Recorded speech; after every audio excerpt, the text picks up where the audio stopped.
It came at a pivotal transition point in my career. At that time, the concept of the metaverse was exploding, and we were seeing a massive influx of capital and resources pouring into the ecosystem. A perfect window of opportunity opened up when the company decided to aggressively invest in next-generation digital human R&D, so making the leap into this team felt completely natural. On a personal level, I've always been deeply fascinated by 3D graphics and the core algorithms behind animating stylized cartoon avatars. Doing this work holds a very special meaning for me. It's exactly where my true interest lies. As an avid gamer myself, the immersive, interactive elements of the virtual space have a massive magnetic pull on me. Being able to build the underlying tech for that world is incredibly fulfilling. When I first joined, the room was pretty empty. You could literally call me the founding engineer of this division. From there, I built the team from scratch, running the hiring loops and bringing in some incredibly talented people to join the mission. What keeps me here is the sheer high agency of this team.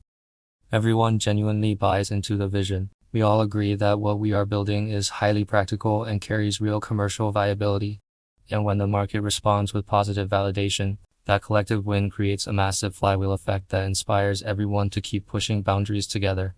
It's the exact opposite of a leadership style that dictates confusing goals or arbitrary directions that nobody actually cares about or can execute on. Because, with that kind of corporate theater, people might just nod their heads on the surface, but they completely disconnect and stop putting their heart into the code. I'm not sure if you've ever come across a 3D scanner pod before, but the story behind it is fascinating. It started as an experimental hardware form factor we built while exploring real-world applications for AI 3D. At the time, full-color 3D printing was strictly locked inside industrial-grade silos, mostly restrict. Almost nobody was looking at how to consumerize this industrial-grade capacity and bring it to the mass market. That's when we spotted a massive opportunity in scanner pods. These multi-camera rigs packed with 80 to 90 DSLR cameras layered into a single capsule. A user steps inside, and within a single second, the rig captures dozens of synchronized photos to feed into 3D reconstruction pipelines. However, back then, the raw mesh outputs were AIMSs. 3D artists had to spend painful hours manually fixing holes, topology errors, and broken textures. But where others saw a messy bottleneck, we saw our exact entry point. It wasn't a hyper-competitive red ocean yet, nor did the market fully realize its value. But I knew that at this stage of the 3D revolution, this setup was the holy grail. It was a commercially viable product that could simultaneously build our proprietary data moat, accumulating high-fidelity human 3D dataset, a massive. So we aligned with our partners instantly and dove into deep R&D. We spent over a year grinding through countless iterations. To be honest, when we wrote the first line of code, we were terrified. Our competitors were absolute giants. Industry standards like reality capture and Metashape, who completely monopolized the photogrammetry and mapping sectors for decades. We never dreamed we could beat them at their own game. But the sheer grit of my team gave me the confidence to double down. We locked ourselves in, and after a year of relentless optimization, the breakthroughs started happening. We deployed our software directly to merchants who run scanner pods for a living. When their feedback rolled in, it blew our minds. And that brings me to the exact breakthrough validation you asked about. Hearing that our algorithms were actually working flawlessly in production, and more importantly helping our clients make real money, that was the ultimate validation. It pumped an incredible amount of adrenaline into our team. Looking back now, that scanner pod wasn't just an early experiment, it was a masterstroke in our strategic value architecture. It did far more than just launch the very reason we are recognized as the absolute number one in 3D bus generation today is entirely because of that hardware engine, which quietly built us the world's most powerful dataset of real-world 3D human reconstructions. It really all came down to a fortunate coincidence. We were running a collaborative project with a major 3D printing manufacturer, and they invited us to tour their industrial print facility. To be completely honest, before that day, I had zero exposure to industrial-grade additive manufacturing, used to dismiss 3D printing as just an available toy creator thinking it could never achieve true high-fidelity precision. But stepping onto that factory floor completely shattered my preconditions. The level of intricate detail and sheer beauty of the physical outputs exceeded anything I had imagined. At that exact moment, it hit me. This incredible technology shouldn't be locked away strictly for industrial use. It deserved to be democratized.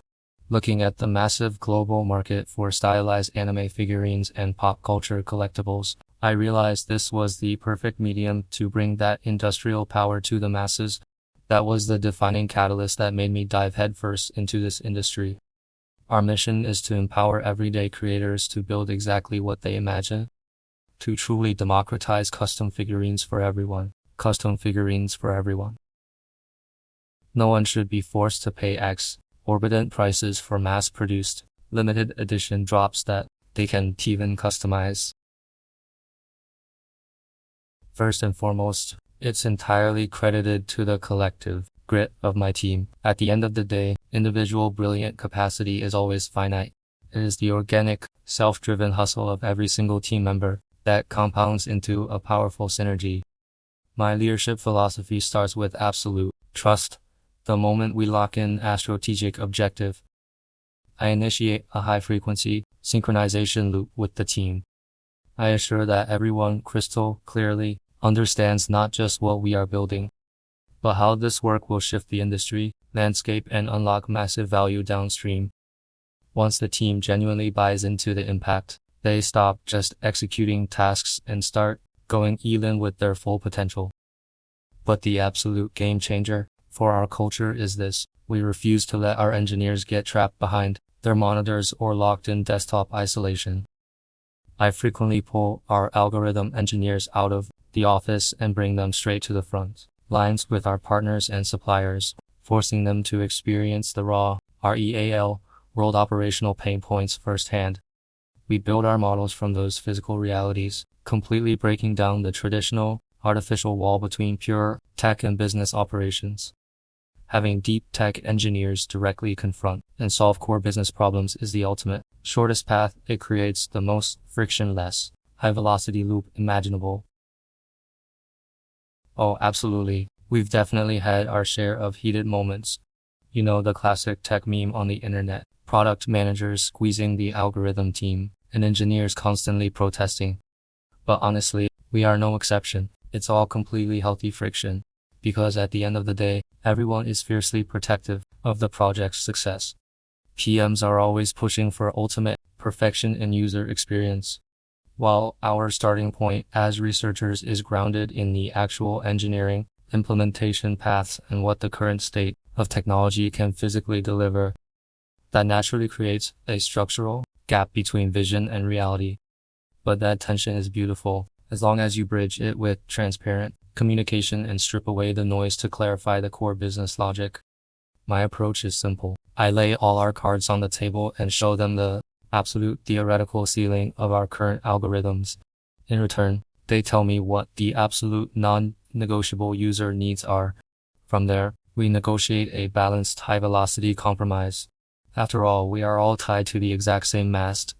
When the product wins, the algorithm wins. It's a shared equity where we either level up together or not at all. Honestly, it's just a profound, overwhelming sense of relief. But that breath of fresh air lasts only for a second. Almost immediately your mind shifts. All you can think about, and what you deeply care about next, is how our current users will experience it in the wild. To be honest, I don't think there was a single cinematic turning point. It all fundamentally roots back to our foundational team culture. You see, when managing a deeply technical R&D team, micromanagement and rigid controls simply don't work. We are dealing with highly intelligent, analytical minds here. The gold standard of technical leadership is about alignment, ensuring everyone thoroughly understands the context and the why behind our roadmap. Because of this alignment, there are plenty of times when I'm completely tied up or traveling, and a sudden system anomaly arises, but I'm not the one who spots it. The engineers on the ground will catch it instantly. It's never because I mandated a strict schedule forcing them to watch the screens. They proactively audit the production logs on their own initiative. Whether it's a minor performance anomaly or a critical server alert, they dive straight into the code to trace and debug it without waiting for an assignment. This shared extreme ownership has forged an unbreakable sense of team cohesion. As a leader, it completely eliminates the anxiety of having to micromanage every detail or worry that an edge case will slip through the cracks if I forget to issue a formal directive. Instead, you build a autonomous organization where the team instinctively closes the loop themselves.